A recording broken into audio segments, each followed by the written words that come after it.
Shalom, my friends. Shalom semuanya. It's really such a joy to see all of you here today. Sangat senang sekali lagi bertemu dengan saudara yang on-site juga yang online. Halo semuanya. Hi, it's so good to see all of you who are online dan juga sudah hadir banyak yang on-site. Yang on-site, can you say hello to everyone who are online? Yes. Okay. Today, as we are gathered here, we know this month is the month where many Christians will celebrate Good Friday and Easter Sunday. Jadi kita sudah berkumpul di sini dan bulan ini banyak sekali Kristen ya pasti merayakan Paskah. So Dan Jumat Agung ya. For today's session, we will be discussing on the biblical context of God is love. Jadi mulai bulan ini 1 bulan tema semua tentang Paskah, tentang ke Jumat Agung, dan khususnya malam hari ini temanya adalah konteks yang sesungguhnya sesuai dengan Alkitab. Apa sih Tuhan adalah kasih? Before we begin, shall we pray? Sebelum kita mulai, ayo sama-sama kita berdoa. Father, we thank you for your presence here with us tonight. Terima kasih Tuhan atas hadirat-Mu yang senantiasa bersama kami malam hari ini. Lord, we ask that you continue to teach us your word. Ajarilah kami firman-Mu ya Tuhan.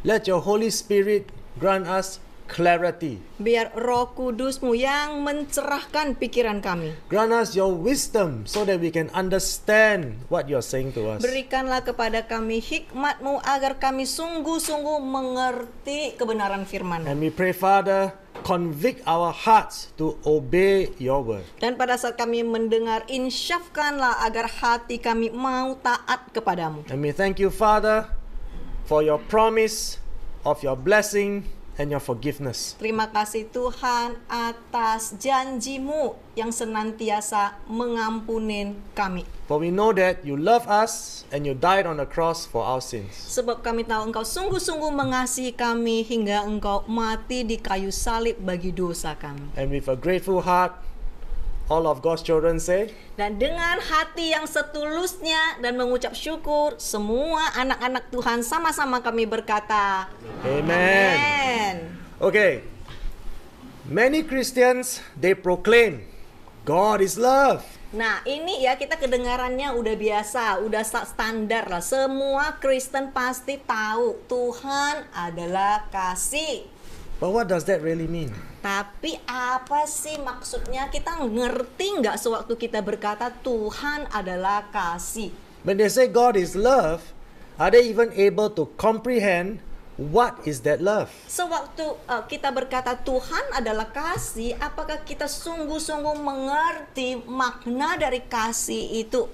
Do people know how great is that love God has lavished on us? Apakah seorang itu sungguh-sungguh mengerti seberapa besar kasih yang sudah Tuhan curahkan kepada setiap kita?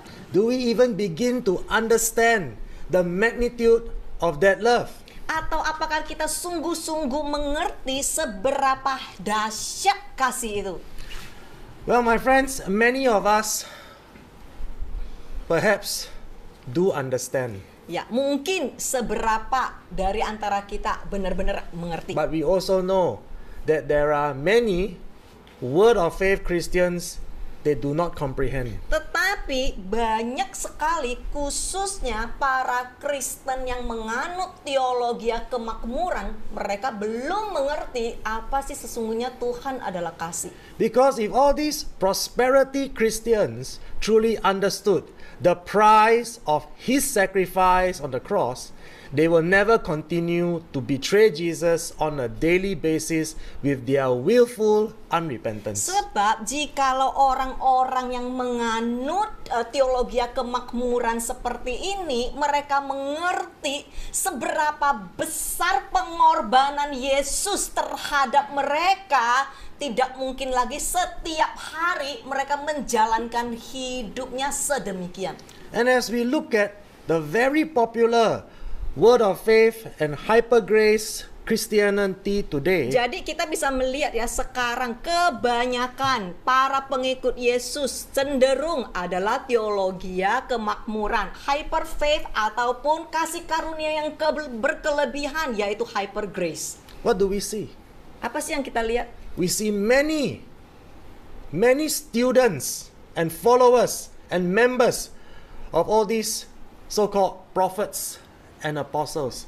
They still love to watch pornography. Kita bisa melihat begitu banyak para pengikut, para murid-murid, para nabi, para rasul, tetapi secara kenyataan mereka juga masih sangat cinta, masih sangat suka nonton pornografi. They attend church Sunday after Sunday. Mereka beribadah minggu demi minggu. They pray in tongues. Mereka bahkan juga bisa berbahasa lidah. They shiver. Mereka bahkan menganggap diri mereka di hadirat Tuhan dan getar-getar. And they cry. Dan setelah itu mereka menangis sewaktu mereka memuji. But they continue to watch pornography and Tetapi they masturbate. setelah mereka keluar dari ibadah itu, tetap saja mereka masih nonton pornografi, mereka masih masturbasi. They love the freedom of sexual pleasure more than they love Jesus. Mereka sangat menyukai kebebasan untuk seks, daripada ini benar-benar mencintai, mengasihi Yesus. Yes, we can see many who call themselves leaders and teachers of the word.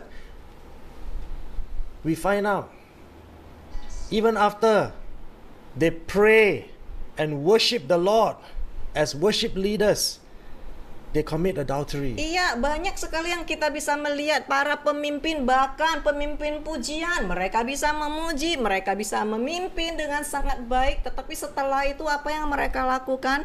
Mereka bahkan berzina. Many of these hyper grace Christians, they love their pride more than they love Jesus. Banyak sekali Kristen semacam ini yang menganut teologi kemakmuran. Mereka lebih mencintai, mengasihi kesombongan mereka sendiri daripada mengasihi Yesus. Because they proclaim, I'm not under law, I'm already saved. Sebab mereka selalu mendeklarasikan, aku tidak lagi di bawah hukum kok, aku di bawah kasih karunia, oleh karena itu aku pasti terjamin sudah selamat. So don't tell me how to live my life. Jadi nggak usah ngatur-ngaturin cara hidupku. I'll do whatever I want because I'm already forgiven. Ya, aku bisa sesukanya hidup sesuai dengan kemauanku karena aku kan sudah diselamatkan. And all these people, they say they love Jesus.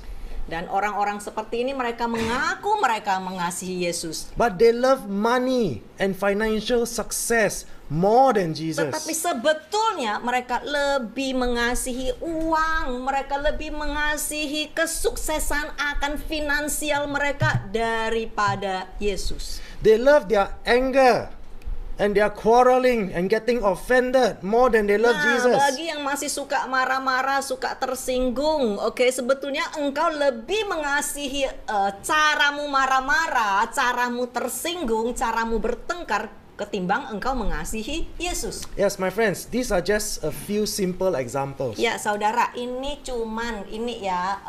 contoh-contoh, kesimpulan-kesimpulan yang kecil. But I believe all of you can see a very clear picture. Tetapi saya berharap kalian yang ada di sini bisa melihat dengan jelas. What is Christianity today? Apa sih Kristen dan Kristen zaman now itu seperti apa? We see many Christians, when they go to church, they sing and they proclaim, Jesus, I need you. Jesus, I love you. Kristen ya sekarang ya, sewaktu mereka masuk beribadah ke gereja, mereka bernyanyi, mereka berkata, Yesus, aku sungguh menginginkan engkau, aku sungguh memerlukan engkau. They cry. Mereka menangis. They cry out to Jesus. Mereka menangis kepada Yesus. But they're only looking to be comforted. Tetapi mereka cuma menangis agar mendapat hiburan. There is no genuine repentance. Mereka bukan benar-benar menangis karena mereka mau hidup benar. Do they even know what it really means to love Jesus? Apakah mereka sungguh-sungguh mengetahui apa sih maksudnya mengasihi Yesus? Let us take a look at what is written in John chapter 14 verse 15. Ayo sama-sama kita baca di Alkitab Yohanes pasal 14 ayat 15. It's easy to say, Jesus, I love you. Sangat gampang untuk orang berkata, Yesus, aku mengasihimu.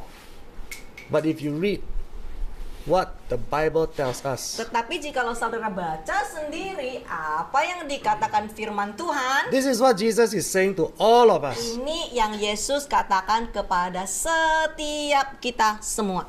If you really love me, you will keep and obey my commandments. Jika kamu benar-benar mengasihi aku, kamu akan menuruti dan mentaati perintah-perintahku. It's very straightforward. Sangat sederhana, saudara. You see, my friends, you don't have to be a theologian to understand this portion of scripture. Lihat saudara, nggak perlu terlalu pinter, nggak perlu jadi teolog, udah ngerti ini yang satu ini. But how many Christians today actually purpose in their hearts to be conformed and governed by the written word of God? Tetapi seberapa banyak Kristen hari ini yang mengaku mengasihi Yesus sungguh-sungguh cuman mau menuruti dan mentaati perintah-perintah Yesus. You see, many prosperity teachers and preachers, they repeat over and over again, the more you give, the more blessing you will receive. Banyak sekali pengajar-pengajar teologi kemakmuran, mereka terus ngulang. Semakin banyak engkau menabur, semakin banyak engkau menuai soal duit. Sunday after Sunday is the same Minggu message. demi minggu khotbahnya sama itu aja, nggak ada yang lain. Give more money, give more Beri lebih money. banyak duit. And their members attend the church Sunday after Sunday. Dan jemaat-jemaat pergi ke gereja minggu demi minggu. And what do? Apa yang mereka lakukan? Week after week, they listen to the same prosperity Minggu message. demi minggu mereka mendengarkan teologi kemakmuran yang sama. It's the same. Sama. More money, more blessing. Ya, tiap minggu lebih banyak uang, lebih banyak berkat. It's like the sermon repeat and repeat and repeat. It's the ini same sermon. diulang lagi. Pokoknya semua tentang berkat. But people love it. Tetapi begitu banyak orang menyukainya. More and more people flock there every week. Banyak sekali orang berbondong-bondong pergi ke sana. And we can see the truth. Dan bisa melihat kenyataannya. The truth is evident because we see many, they love Jesus with their lips, but their hearts are so far away from Him. Bisa melihat banyak sekali Kristen cuman mengasihi Yesus dengan bibir mereka, tetapi hati mereka begitu jauh dari kebenaran firman Tuhan. Have you ever wondered, how is it even possible that so many Christians willfully betray the one that they proclaim to love? Saudara bisa bayangkan nggak seberapa banyaknya Kristen cuman ngomong doang, aku mengasihi Yesus, tetapi terus-menerus cara kehidupan mereka mengkhianati Yesus. They say they love Jesus, Ngomong doang mengasihi Yesus, but what do? tapi apa yang mereka lakukan They dengan continue kenyataan? to live in sin. Terus-menerus hidup di dalam dosa. And when they continue to live in sin, Dan they still have the audacity to demand that Jesus must serve them. Dan sewaktu mereka cuma ngaku di bibir mengasihi Yesus, tetapi hidup di dalam dosa, mereka masih memiliki keberanian yang sangat besar untuk nuntut sama Tuhan berkat dan ngatur-ngatur Tuhan harus mengabulkan doa mereka. And they still insist, Jesus, you must comfort me. Dan masih lagi berani ngotot, Yesus engkau harus ini loh, menyegarkanku loh, memberi aku kenyamanan loh. They continue to lie and to cheat people. Terus-menerus berdusta, terus-menerus menipu orang They lain, continue to steal money. terus-menerus curi uang.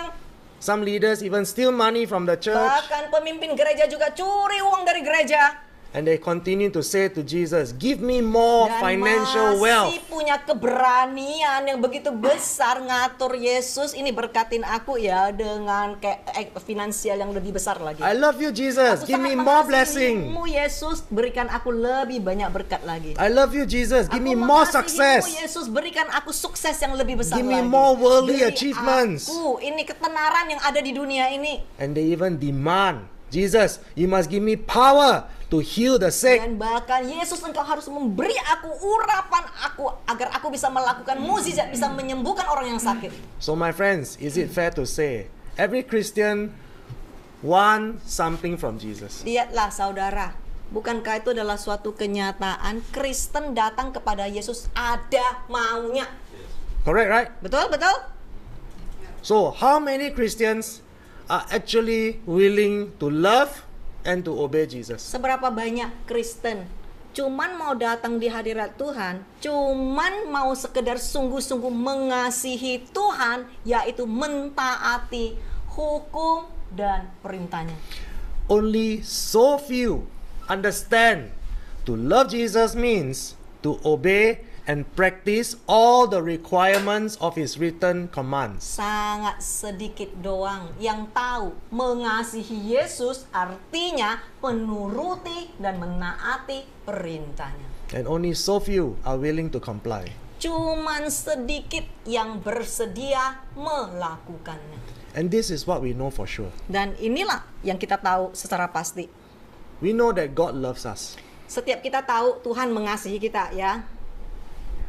But how many Christians are willing or even able to genuinely love Him back? Nah, setiap kita tahu secara kenyataan Tuhan mengasihi kita, ya. Tetapi seberapa banyak Kristen yang sungguh-sungguh dengan hati yang murni mau mengasihi Tuhan? So what do I mean by love Him back? Apa sih maksudku mengasihi Dia? How many are willing to become one with Christ? Seberapa banyak Kristen yang mau melekat menyatu bersama Kristus? Let us look at the love of God. Ayo sama-sama kita lihat kasih Tuhan. Romans chapter 5 verse 8. Roma pasal 5 ayat 8. But God shows and clearly proves His own love for us by the fact that while we were still sinners, Christ, the Messiah, the Anointed One, died for us.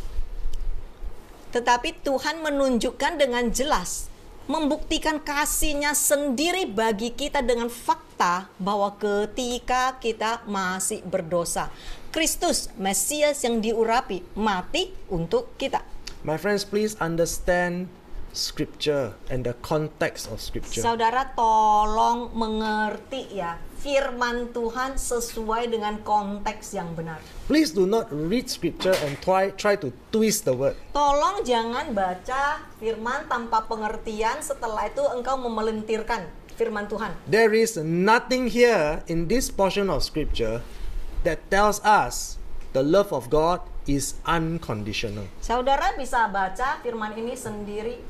Ada nggak di sini tertulis Tuhan Yesus mati buat kita, ya, dan kasihnya ya, oke, tidak ini syarat.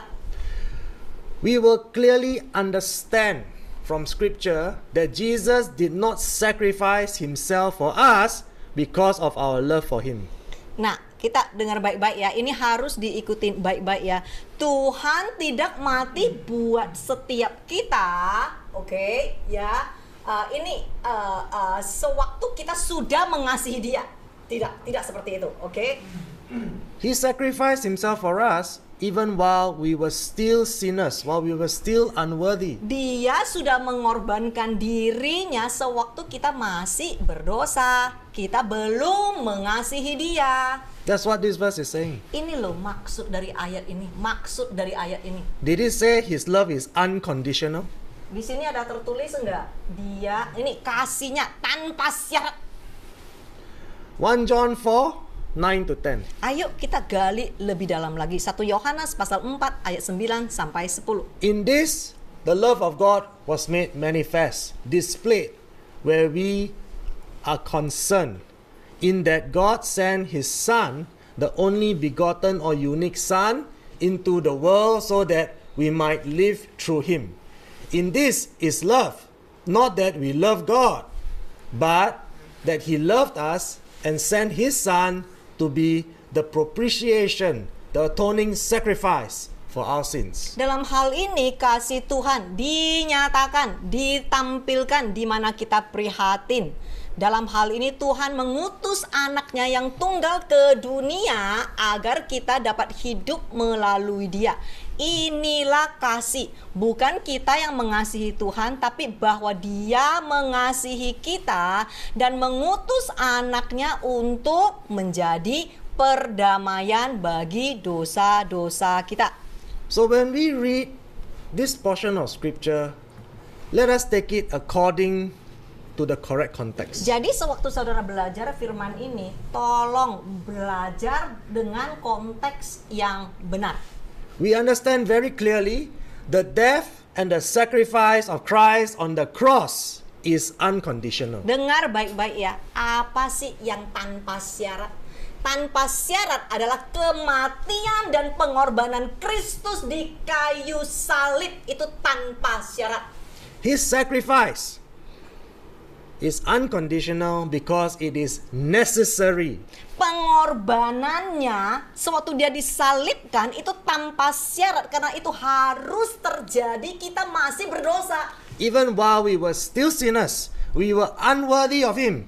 He has laid down his life. He paid the price in full for our salvation. Dengar ya, yang tanpa syarat itu adalah kematian dia dan pengorbanan dia di kayu salib agar dia bisa menebus dosa kita pada saat kita belum mengenal dia.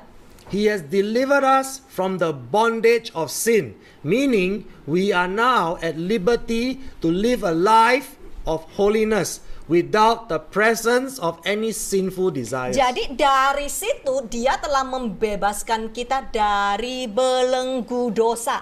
Artinya kita bebas untuk menjalani kehidupan yang benar kalau mau. So my friends, please understand, this Jadi- is the only unconditional sacrifice. Jadi tolong saudara, jangan salah sangka, jangan dicampur aduk. Satu-satunya yang tanpa syarat adalah kematian dan pengorbanan Kristus. But many people who do not understand the context of scripture, they will twist it and say, you see, this is the unconditional love of Banyak God. sekali orang tidak mengerti, buta menuntun buta. Dikirain Tuhan kasihnya itu tidak berkondisi, titik. So according to scripture, you can see the sacrifice is unconditional. Saudara baca baik-baik, apa sih yang tidak bersyarat? Yang tidak bersyarat adalah kematian dia. Why?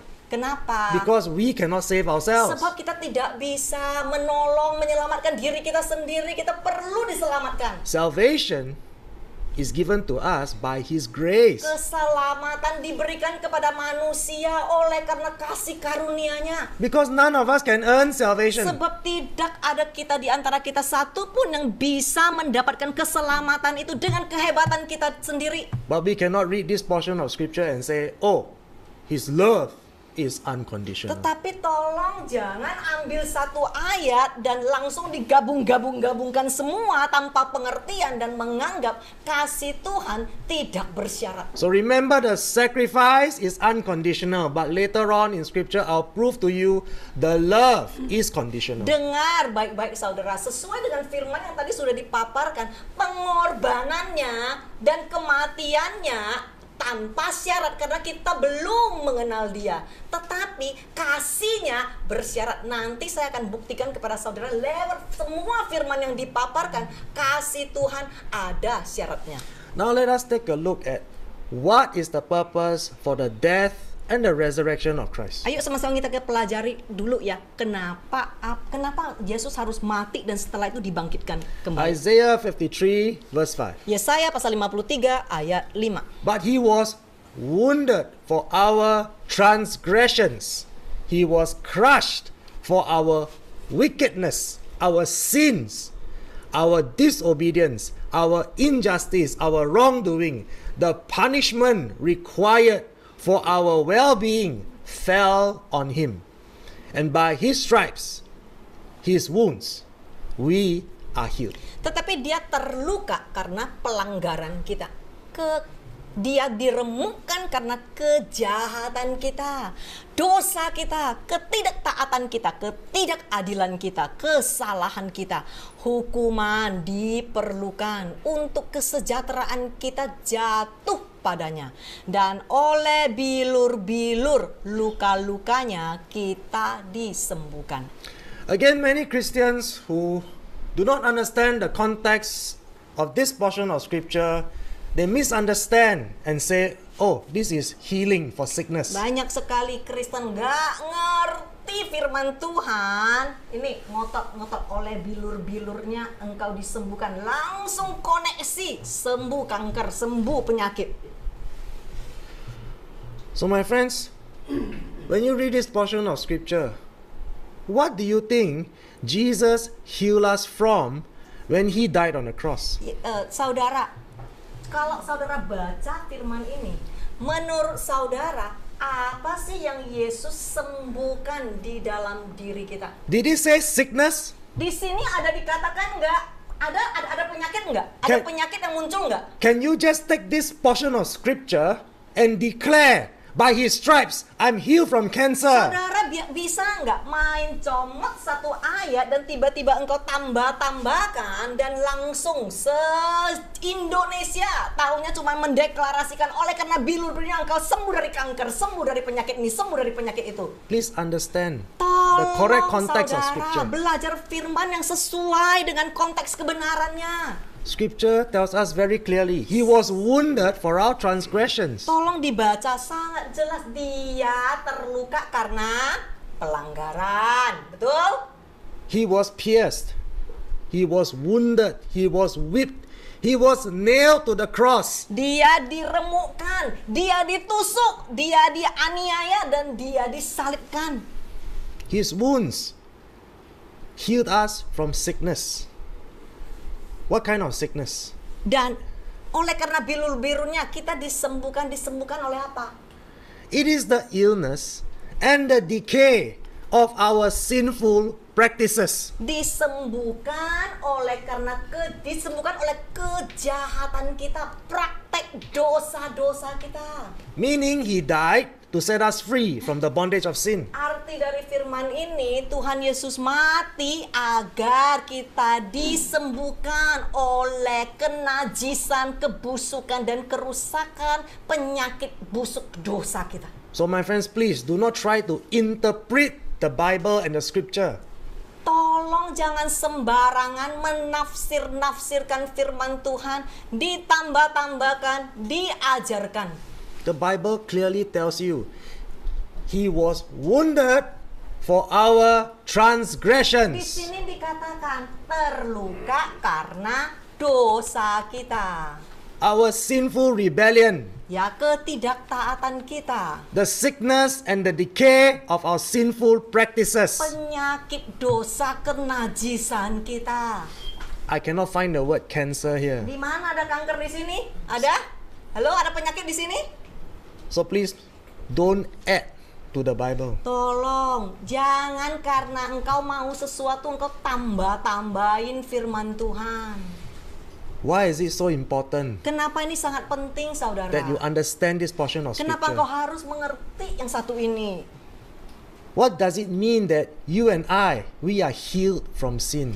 Apa sih maksudnya saudara dan aku bebas, bisa sembuh dari penyakit-penyakit kenajisan dosa kita? It means we are given the precious anointing to reject sin. Artinya saudara, sebetulnya engkau dan aku diberikan urapan yang sangat khusus. Kita sanggup loh, kita bisa loh untuk menolak dosa kalau kita mau.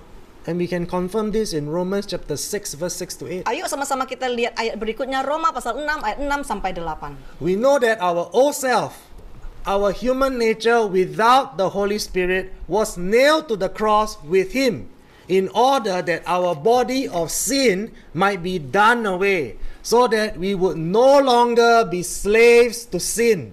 For the person who has died with Christ has been freed from the power of sin. Now if we have died with Christ, we believe that we also have lived together with him. Tolong ini dibaca, sangat penting, di capture karena beda dengan versi yang Alkitab.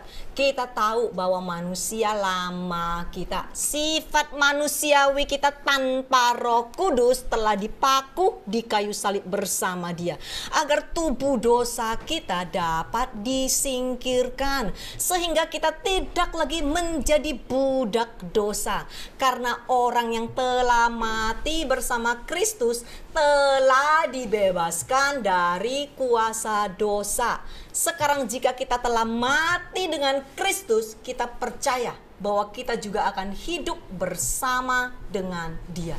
Again in 1 Peter chapter 2 verse 24, Ayo, he lanjut. personally carried our sins in his body on the cross, willingly offering himself on it as on an altar of sacrifice, so that we might die to sin, becoming immune from the penalty and power of sin, and live for righteousness.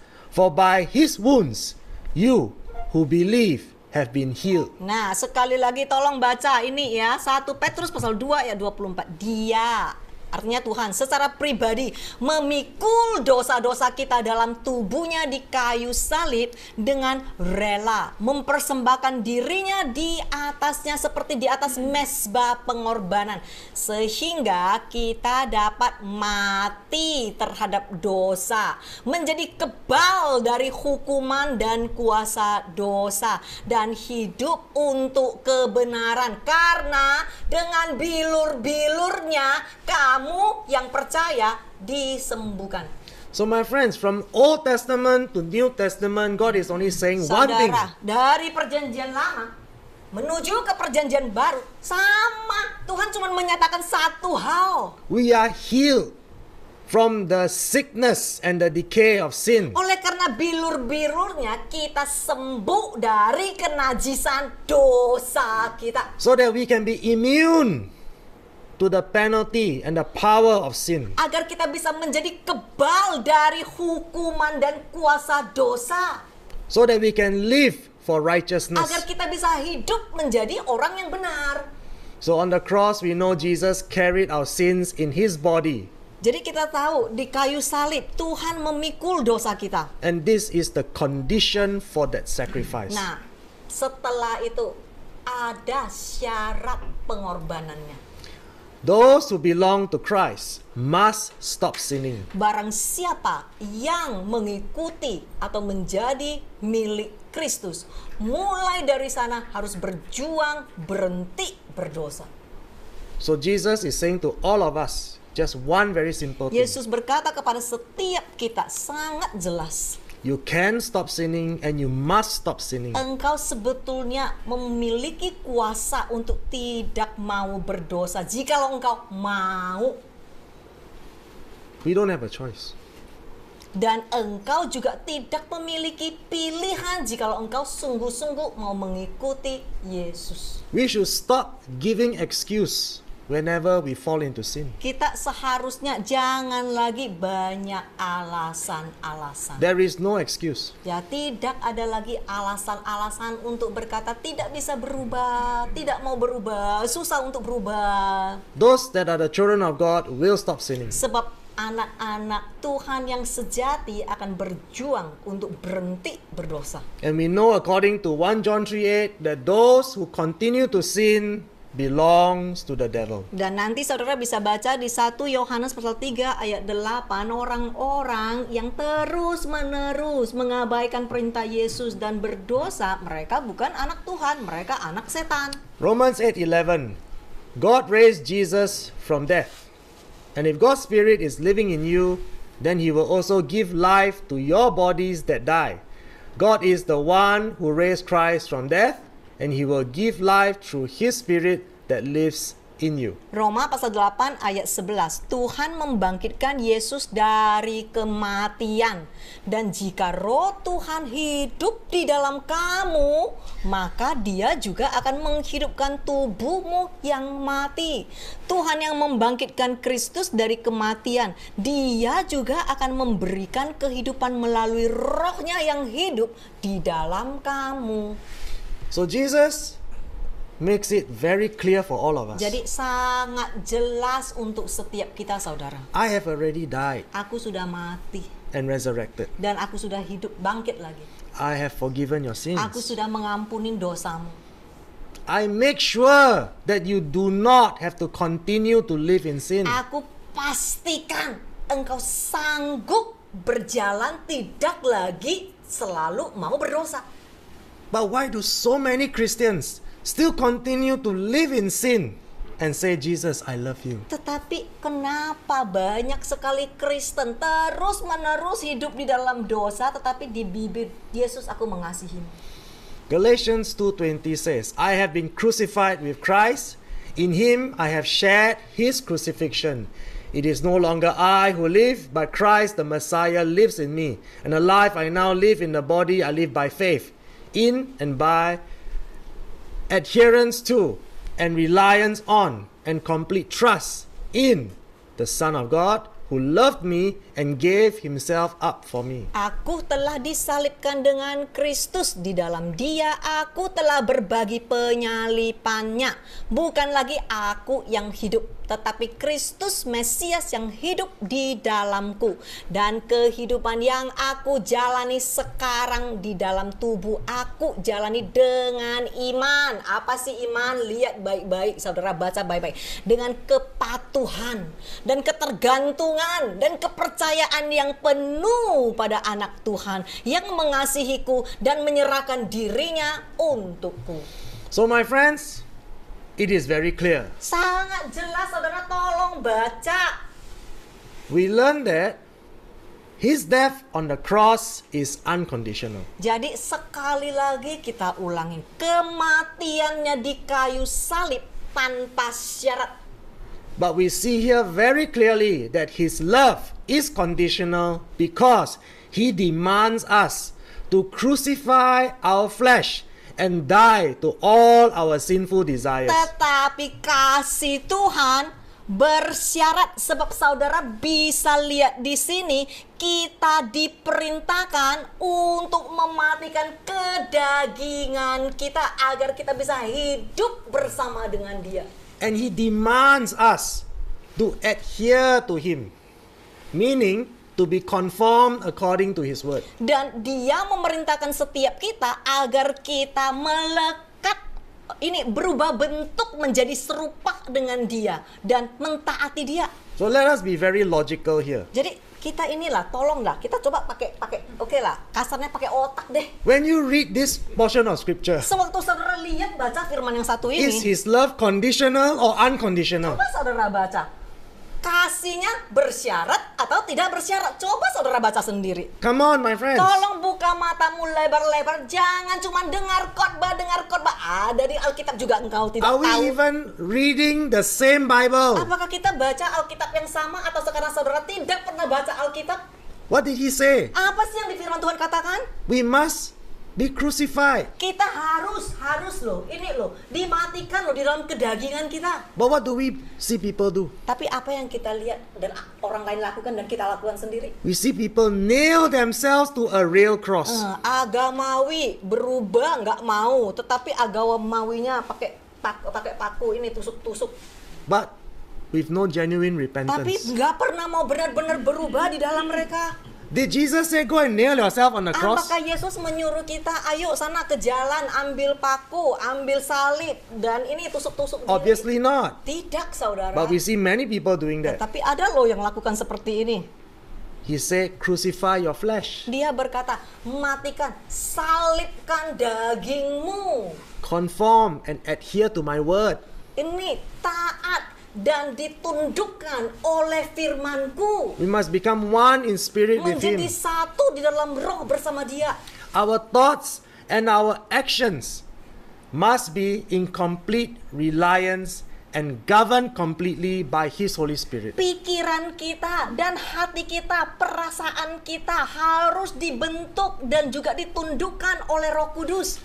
You see many Christian leaders, they go to church, they pray in tongues. Lihatlah saudara, banyak sekali pemimpin-pemimpin, ke gereja di berbahasa roh. Sunday after Sunday, Minggu demi minggu. gelaba, gelaba, gelaba, gelaba. Seperti begini. And what happened? Apa yang terjadi setelah itu? People find out they're LGBT. Tiba-tiba ada ketahuan LGBT. So what if the church is so big? Emang ada gunanya walaupun gereja itu begitu besar? So what if so many members? Ada gunanya kalau jemaatnya begitu besar, begitu banyak? Sunday after Sunday, Minggu Kiriya demi Shanda, minggu, Kuralaba. And after that, gay. Dan setelah itu LGBT. Ada gunanya?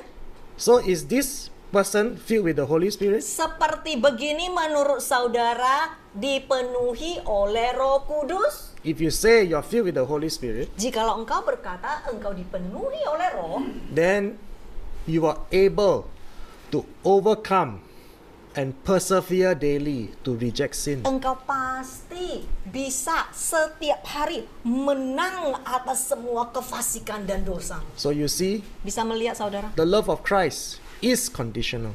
kasih Tuhan ada syaratnya.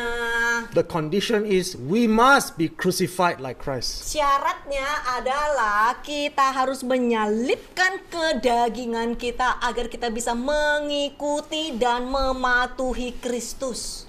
To walk in the Spirit and no longer in our flesh. Berjalan dipimpin oleh Roh dan tidak lagi dipimpin oleh kedagingan. To reject sin every day. Menolak semua kefasikan dan dosa setiap hari. This is the meaning of sharing in His crucifixion. Ini loh namanya berbagi di dalam penyalibannya.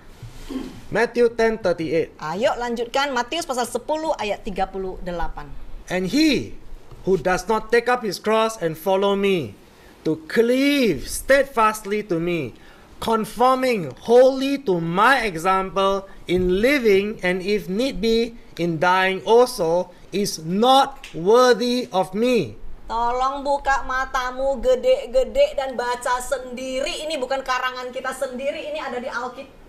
Ini ada di firman Tuhan Matius pasal 10 ayat 38. Dan dia yang tidak mau memikul salibnya dan mengikuti aku, bersatu dengan teguh kepadaku, menyesuaikan diri sepenuhnya dengan teladanku dalam hidup, dan jika perlu juga dalam kematian, tidak layak untuk aku.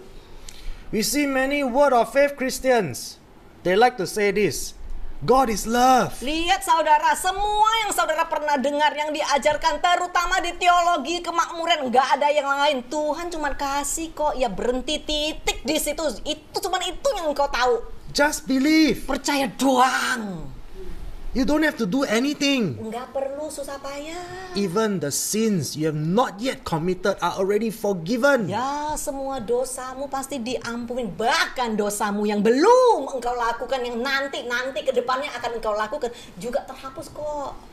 If I have to live my life in a righteous manner, then Jesus died for nothing. Kalau engkau harus bersusah payah hidup benar, ngapain Yesus sampai harus disalibkan buatmu? What is this portion of scripture telling us?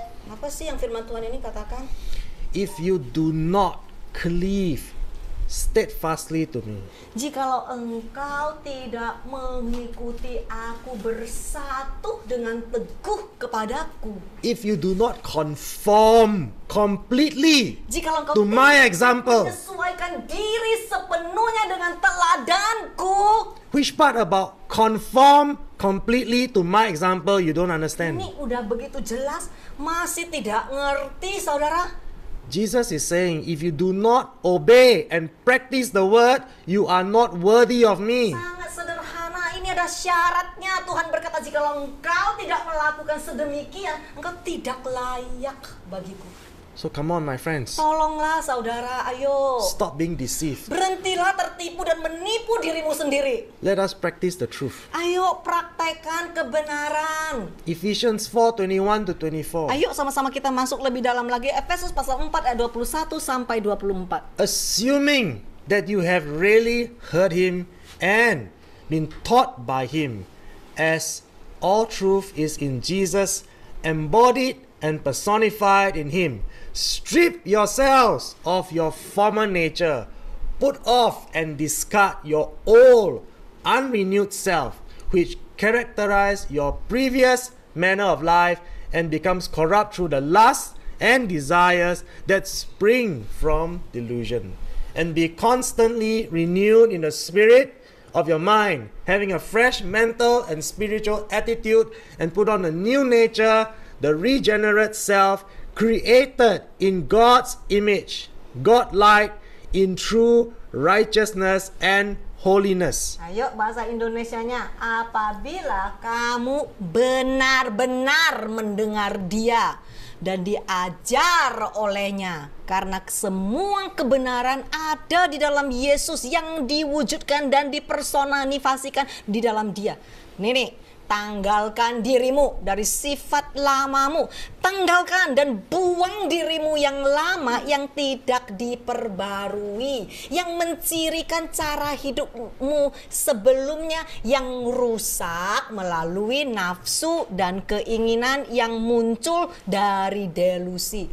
Dan terus-menerus diperbarui dalam pikiranmu, memiliki mental dan rohani yang segar, dan kenakan sifat baru, diri yang dilahirkan kembali, yang diciptakan menurut gambar Tuhan di dalam kebenaran dan kekudusan sejati. So again, in scripture, it is proven His love is conditional. Sekali lagi, tolong baca sendiri, telah terbukti kasih Tuhan ada loh syaratnya. Is it not clear enough? Masih begitu masih nggak jelas? Jesus said we must repent from our sinful nature. Sederhana, artinya kita harus bertobat dari semua sifat dosa kita sebelumnya. Itulah syaratnya. This is the condition. Inilah kondisi, inilah syaratnya.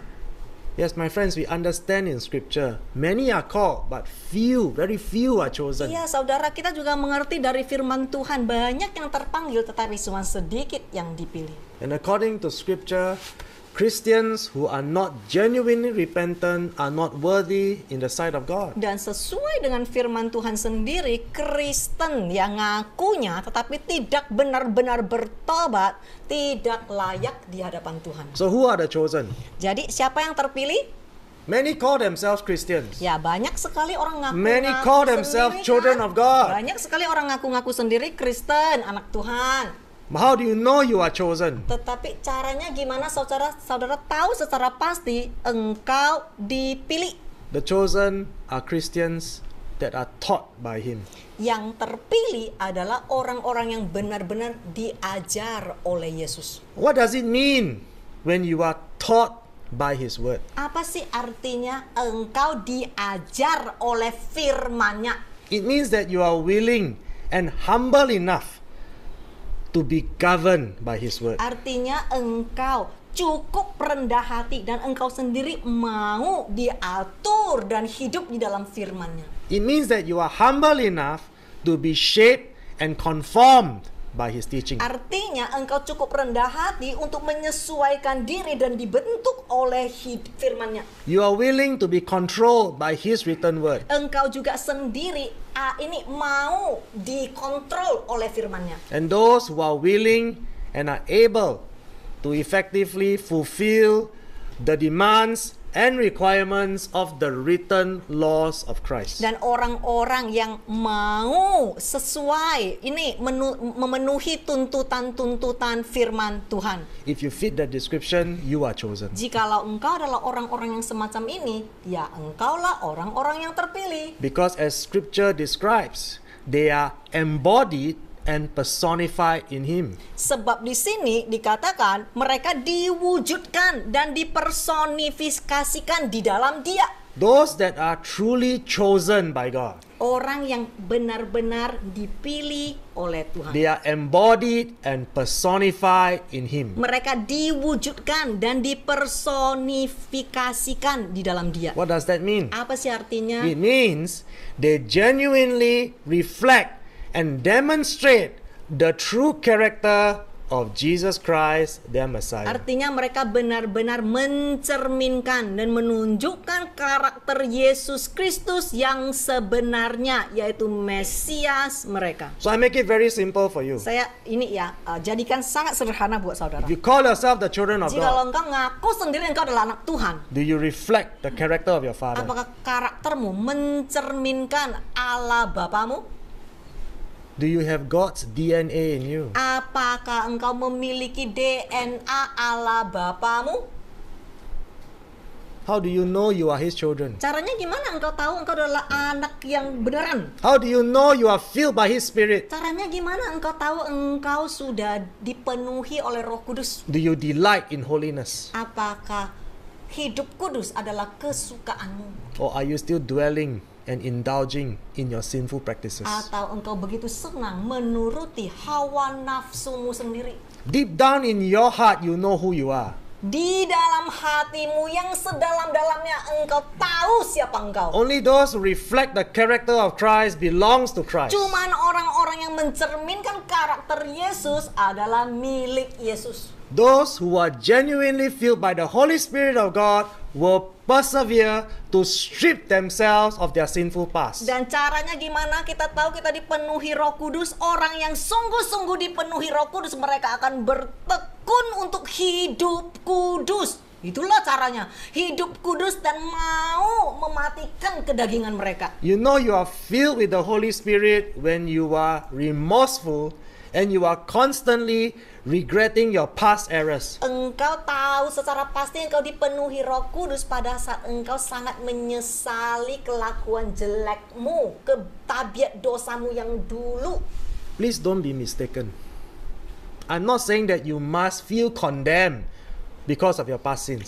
Jangan salah tangkap ya. Saya tidak berkata engkau selalu harus menghakimi dirimu sendiri atas perbuatan dosa lalumu. Bukan seperti ini. To be remorseful means you make it a point to never return to your sinful practices. Menyesali artinya engkau pastikan gimana pun engkau tidak lagi balik melakukan hal-hal dosa yang dulu. You never return to your past sins like a dog return to his own vomit. Tidak lagi balik kepada dosamu yang dulu, sama seperti anjing yang udah muntah, jalan berapa langkah lagi balik lagi makan muntahnya sendiri. You know you are filled with the Holy Spirit when you are empowered to consistently reject sin. Saudara akan tahu secara pasti jikalau engkau dipenuhi Roh Kudus, engkau akan sanggup secara konsisten terus-menerus biarpun tergoda mau marah tidak marah. Ini biarpun tergoda mau melakukan hal yang jahat tidak melakukannya. Because you want to live a life that is holy, pleasing and acceptable to God. Sebab kemauanmu adalah hidup ini berkenan dan menyenangkan Tuhan. So that you can live according to Scripture, according to Romans 12:1, that we offer up ourselves daily as a living sacrifice without hypocrisy. Agar hidupmu sesuai dengan firman Tuhan dan engkau bisa mempraktekkan Roma pasal 12 ayat 1, yaitu mempersembahkan dirimu di hadapan Tuhan yang berkenan tanpa kemunafikan. If you say you love Jesus, Jika engkau berkata engkau sungguh-sungguh if mengasihi you Yesus, say you are a child of jika engkau God, mengaku engkau adalah anak Tuhan, do you practice Romans 12:1 daily? apakah engkau mempraktekkan Roma pasal 12 ayat 1 setiap hari di dalam kehidupanmu? Come on, child of God. Ayo anak-anak Tuhan, Do you offer up yourself as a living sacrifice? apakah engkau sudah mempersembahkan tubuhmu sebagai persembahan hidup Holy, acceptable, and pleasing to kudus, God. diterima dan berkenan di mata Tuhan? It's not today you kudus, tomorrow you kudis, you know. Ini tidak perlu lagi terjemahin, ha? Right? So what must we do? Apa sih yang harus kita lakukan? It is a daily sacrifice. Ini pengorbanan ini ya adalah setiap hari loh, pengorbanan setiap hari. You know you're filled with the Holy Spirit when you truly desire holiness. Engkau tahu secara pasti engkau dipenuhi Roh Kudus jikalau engkau mau hidup kudus setiap hari. There's no point for us to continue to speak in gibberish tongues and continue to live in sin like an ungrateful hypocrite. Enggak ada gunanya saudara memamerkan bahasa roh, berpikir saudara cuma bisa berbahasa roh, artinya saudara sudah dipenuhi Roh Kudus tetapi kelakuanmu dan sifatmu adalah kelakuan yang berdosa setiap hari. Tidak ada gunanya. There's no point for me to go to church Sunday after Sunday and then kuralaba, kelaba, sikat laba, and then I'm LGBT. Tidak ada gunanya semacam ini saudara. Jangan lagi berpura-pura. Let us stop being hypocrites, my friends. Jangan lagi jadi Kristen yang munafik. Ask yourself, Tanyalah kepada dirimu are sendiri. you filled with the awe and reverence for the one that died for you and sacrificed himself on the cross? Apakah ini di dalam lubuk hatimu engkau sangat kagum dan hormat kepada Tuhan yang sudah mati dan berkorban bagimu? If you say you love Jesus, Jikalau engkau mengaku engkau mengasihi Yesus, are you willing to make an everlasting covenant with him to never betray him? apakah engkau bersedia membuat suatu perjanjian abadi bersama Dia agar engkau tidak lagi selalu mengkhianati Dia? Are you sincere enough to say, Jesus, I will not betray you in all that I do? Apakah engkau dengan hati yang murni engkau bisa komit kepada Yesus? Yesus, mulai hari ini aku tidak mau lagi mengkhianatimu. Let us take a look at Galatians 6:14. Ayo sama-sama kita baca lagi lebih dalam lagi Galatia pasal 6 ayat 14. But far be it from me to glory in anything or anyone except in the cross of our Lord Jesus Christ, the Messiah, through whom the world has been crucified to me, and I to the world. Tetapi janganlah aku bermegah dalam apapun atau siapapun kecuali dalam salib Tuhan kita Yesus Kristus, Mesias, yang melaluinya dunia telah disalibkan bagiku dan aku bagi dunia. If you say you love Jesus, is Jikalau this your engkau conviction today? sungguh-sungguh berkata aku mengasihi Yesus, apakah engkau diinsafkan oleh firman yang satu ini? Ephesians 2:4-5. Efesus pasal 2 ayat 4 sampai 5. But God, being so very rich in mercy, because of his great and wonderful love with which he loved us, even when we were spiritually dead and separated from him because of our sins, he made us spiritually alive together with Christ. For by his grace, his undeserved favor and mercy, you have been saved from God's judgment and made partakers of Christ's salvation.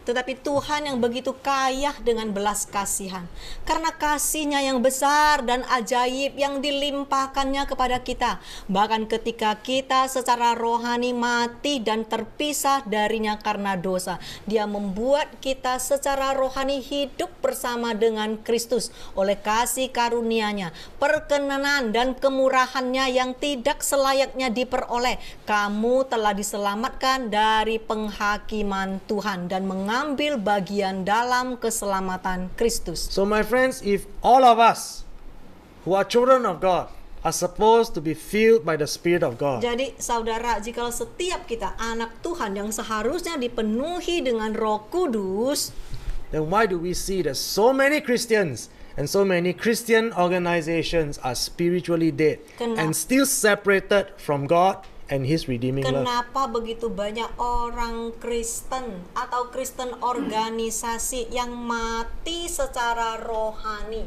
dan masih terpisah dari Tuhan dan kasih penebusannya? As described in Scripture, we know many have eyes, but they cannot see. They have ears, but they cannot hear.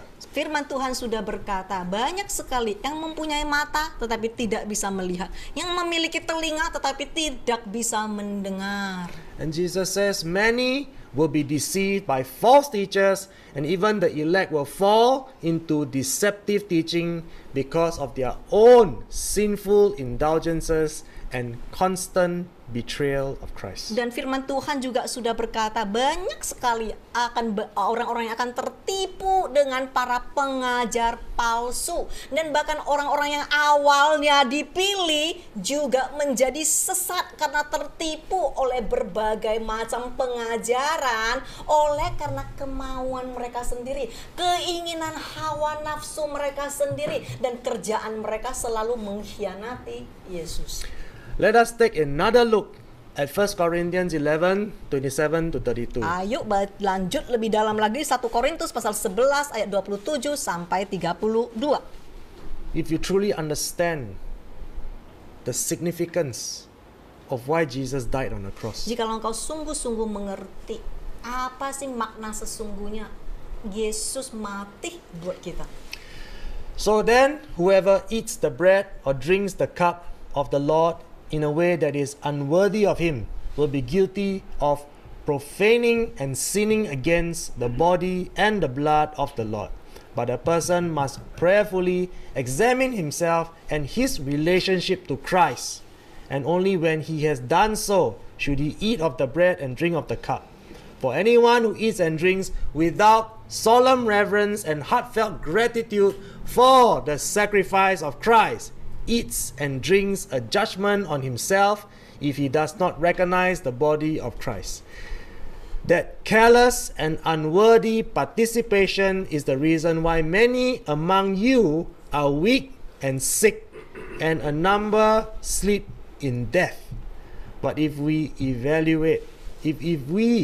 evaluated and judged ourselves honestly, recognizing our shortcomings and correcting our behavior in genuine repentance, we would not be judged. But when we fall short and are judged by the Lord, we are disciplined by undergoing His correction, so that we will not be condemned to eternal punishment along with the world. Tolong baca baik-baik, ini sangat jelas. Maka barang siapa makan roti atau minum cawan Tuhan dengan cara yang tidak layak baginya, ia bersalah, menodai dan berdosa terhadap tubuh dan darah Tuhan. Tetapi seseorang harus dengan doa memeriksa dirinya sendiri dan hubungannya dengan Kristus, dan hanya jika dia telah melakukannya, baru makan roti dan minum cawan itu. Bagi siapapun yang makan dan minum tanpa rasa hormat yang besar dan rasa syukur yang tulus atas pengorbanan Kristus, makan dan minum merupakan hukuman atas dirinya sendiri jika dia tidak memahami tubuh Kristus. Itu partisipasi yang ceroboh dan tidak layak. Itulah sebabnya kenapa banyak di antara kamu yang lemah dan sakit, dan beberapa tertidur dalam kematian. Tetapi jika kita menilai diri kita sendiri dengan jujur, mengenali kekurangan kita, dan mengoreksi perilaku kita dalam pertobatan yang tulus, kita tidak akan diadili. Tetapi ketika kita gagal dan diadili oleh Tuhan, kita didisiplin, dikoreksi olehnya, agar kita tidak akan dihukum pada saat hukuman kekal bersama dengan dunia. So again, my friends, you see that scripture is very clear. Lihat saudara, tolong lihat, ini sangat jelas kan? We don't have to try to interpret God. Tidak perlu ditafsir-tafsirkan, baca langsung mengerti. Just read, obey, and practice. Cukup baca dan dilakukan. So we don't have to be theologians. Jadi tidak perlu ya main tafsir-tafsir, semua mau jadi teolog. Okay? You don't have to graduate from Bible school. Bahkan tidak perlu ya masuk ke sekolah Alkitab, pun sudah ngerti kok. When you read the Bible with a pure heart, surely you will understand. Sewaktu saudara membaca firman Tuhan dengan hati yang murni, hati yang mau taat kepada firman-Nya, pasti saudara mengerti. Unless we genuinely purpose to become one with Christ and literally stop indulging in sin. Nah, pada saat saudara benar yakin ini komit mau menjadi satu kepada Yesus, mau mentaati firman-Nya. That's why when we take Holy Communion, we must check our hearts. Makanya sewaktu kita memakan roti, kita harus menyelidiki diri kita sendiri. Am I still indulging in sinful practices? Apakah aku masih punya tabiat dosa tiap hari? So while holding the Holy Communion in your hand, Sewaktu saudara memegang perjamuan kudus di tanganmu, we must say, Lord, I'm sorry. Tuhan, ampunin aku. Forgive me, Ampunin aku, for I have sinned. sebab aku sudah berdosa. But help me. Tolonglah aku Tuhan. Help me to obey you. Tolonglah agar aku taat kepadamu. So we must literally stop indulging in sin. Dan setelah itu beneran engkau harus berhenti dosa-dosa itu. Because if we continue to profane the body and the blood of Christ, Sebab jikalau engkau terus-menerus mengkhianati tubuh we will receive judgment. Di sini dikatakan engkau terus-menerus ini tidak mengenal apa sih makna perjamuan kudus, engkau akan dihakimi. So I'm saying this out of love, not out of judgment. Saya mengajarkanmu ini karena saya mengasihimu, bukan menghakimimu. If today you are still watching pornography, Kalau- refuse to repent, Kalau hari ini engkau masih terus-menerus nonton pornografi dan tidak mau bertobat, please do not take Holy Communion. tolong jangan minum, jangan berpartisipasi di dalam perjamuan Lest you kudus. eat and drink judgment unto yourself. Jika tidak demikian engkau memakan penghakiman itu. Today, if you are still practicing LGBT, Hari ini jikalau engkau adalah LGBT, mempraktekkannya ya, artinya punya pasangan, still don't want to repent, masih tidak mau bertobat. remember I'm saying this out of love. Ingat, aku berkata kepada ini demi kasihku kepadamu. Then you drink judgment upon yourself. Engkau minum dengan cara yang tidak layak, engkau minum penghakiman Because you Tuhan. continue to profane the body and the blood of Sebab Christ. engkau terus-menerus mengkhianati darah dan daging dan tubuh Kristus. You see, many of us Christians, children of God, we are already duly warned. Anyone who eats and drinks without the solemn reverence and heartfelt gratitude for the sacrifice of Christ, Lihat saudara, kita sudah diperingatin orang-orang yang makan dan minum tanpa rasa hormat dan rasa syukur. we eat and drink judgment unto ourselves. Kita makan dan minum penghakiman atas diri kita sendiri. We know obviously scripture is referring to unrepentant sinners. Ya, ini ya sedang mengacu pada orang-orang yang berdosa yang tidak mau bertobat ya.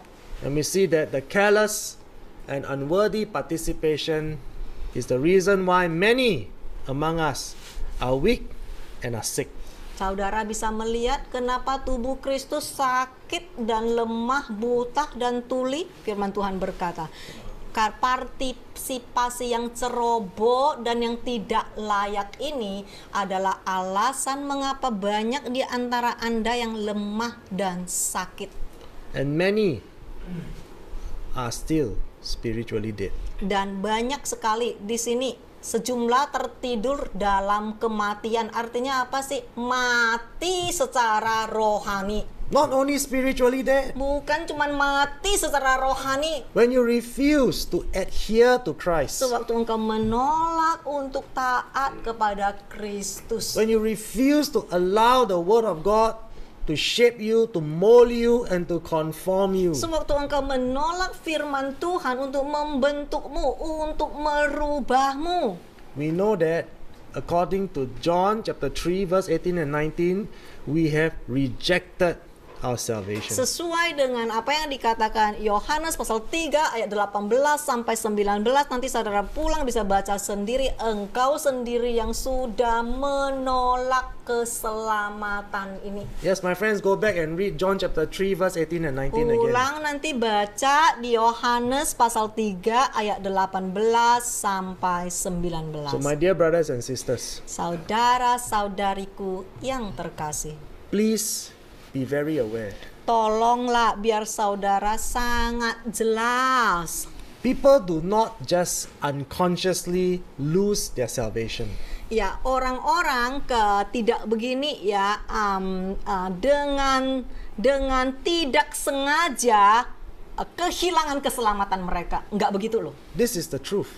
Kenyataannya dan kebenarannya adalah ini. Many Christians willfully reject their salvation because they prefer to indulge in the darkness and the perversion of their habitual sin. Banyak sekali Kristen sudah dengan sengaja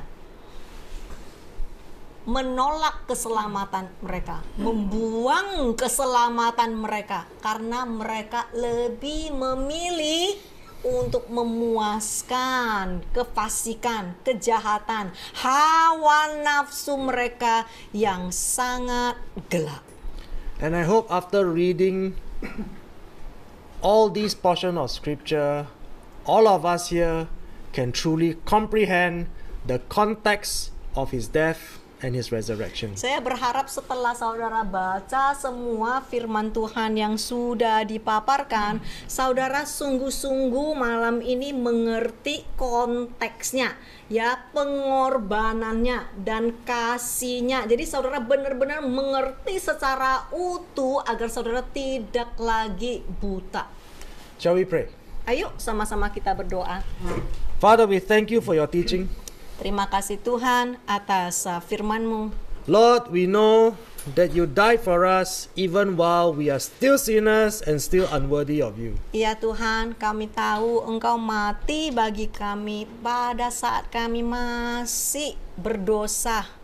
We understand that when you died on the cross, you took away our sins. Kami mengerti pada saat Engkau mati di kayu salib, Engkau membersihkan, menghapus dosa kami. And you also took away from us the sickness and decay of our sinful nature. Dan Engkau juga sudah menyingkirkan semua penyakit kenajisan dosa kita yang busuk. And by your grace, we know today we can live a victorious life. Dan oleh karena kasih karunia-Mu, kami tahu kami bisa menjadi Kristen, umat yang lebih dari pemenang. By the power of your grace, we are able to reject sin. Oleh karena kasih karunia-Mu yang begitu besar, itu memampukan kami untuk menolak dosa. By the power of your grace, we can persevere to walk in a path of holiness. Oleh karena kuasa anugerah-Mu, kasih karunia-Mu, kami mampu hidup benar dan hidup kudus di hadapan-Mu. So thank you, Jesus, that you teach us how to love you. Terima kasih Tuhan, Engkau sendiri yang sudah mengajarkan setiap kami bagaimana kami bisa sungguh-sungguh mengasihi-Mu. Convict our hearts that we may obey your word. Insyafkanlah hati kami agar kami sungguh-sungguh bisa taat kepada firman-Mu. And continue to empower us by your Holy Spirit that we shall practice your word effectively. Dan terus menerus biar Roh Kudus-Mu menginsyafkan hati kami dan memberikan kami kekuatan agar kami sungguh-sungguh taat kepada firman-Mu. And in Jesus' name all the God's children say, Dan di dalam nama Tuhan Yesus, sama-sama yang percaya kami katakan Amen. Thank you very much. God bless Amen. you. Terima kasih, Tuhan memberkati.